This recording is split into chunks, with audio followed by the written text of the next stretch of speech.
Hi guys, my name is Sanjay Gupta. I'm a consultant cardiologist in York, and today I wanted to talk to you about AF, atrial fibrillation, and particularly the importance of lifestyle management in atrial fibrillation. In particular, I wanted to talk to you about a study that was done, which was really remarkable, which dealt with the issue of weight loss and how weight loss can be very beneficial in people with atrial fibrillation. So this study was published in the Journal of American College of Cardiology. It was published in May 2015.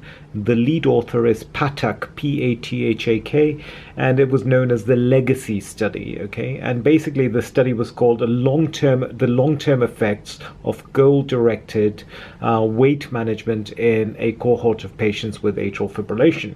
And so basically what these guys did is that they took 355 patients with atrial fibrillation, symptomatic atrial fibrillation, and they put them through a weight management program.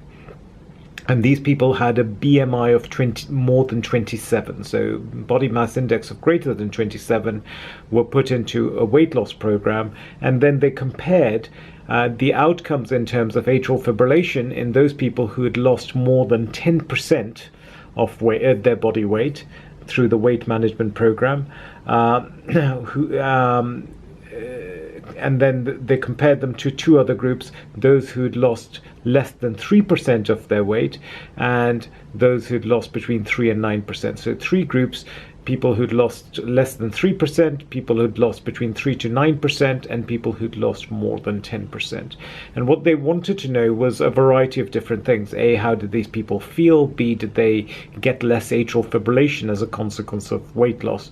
And the results were very interesting in that they found lots of really interesting things. The first thing is that those people who lost more than 10% of body weight did best of all, compared to the people who lost less than 3% or 3 to 9%. First thing, these people found that their blood pressure dropped. So the average drop in blood pressure in those people who'd lost more than 10% of body weight was 18 millimeters of mercury, systolic blood pressure, okay, compared to only about 7 millimeters of mercury in those people who'd lost less than 3%.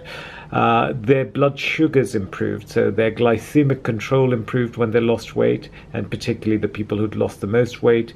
Their inflammatory markers got less, so high sensitivity CRP is a blood test that you can do to check the levels of inflammation in the body, and that got significantly less as people lost weight.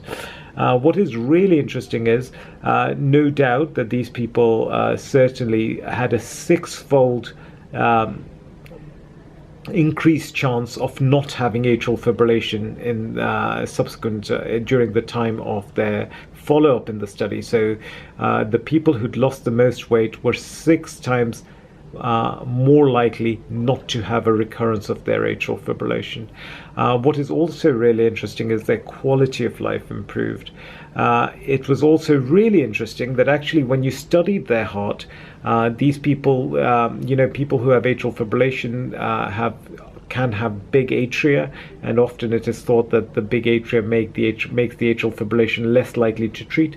But with weight loss, the atria size started getting less, and left ventricular hypertrophy, which means the muscularity of the walls of the heart gets less, because the heart has to work less hard if you lose the weight.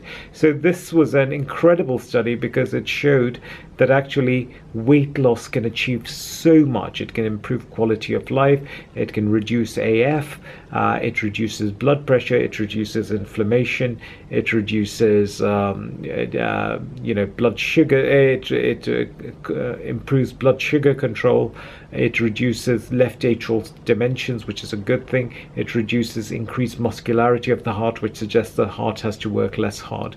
So incredibly powerful data. And again, to those of us who suffer from atrial fibrillation, who carry extra weight, I think one of the best things you can do is to try and lose the weight. And that should be done through a combination of diet, good sleep, stress management, and exercise.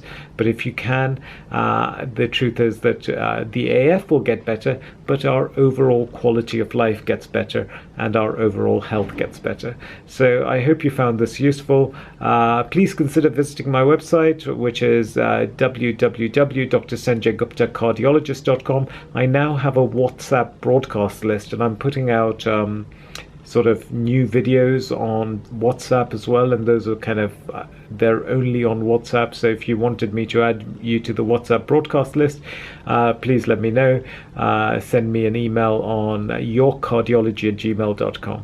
I'd love to know what you think about it. Has your atrial fibrillation responded to weight loss? And I would love to hear your comments. And I'm, as always, incredibly grateful for all the kindness that you show me. Thank you so much, and have a great night. I'm currently in London. I've actually come to attend a press conference about the role of acupuncture in atrial fibrillation. So I'll keep you updated about that. But thank you so much for watching. All the best.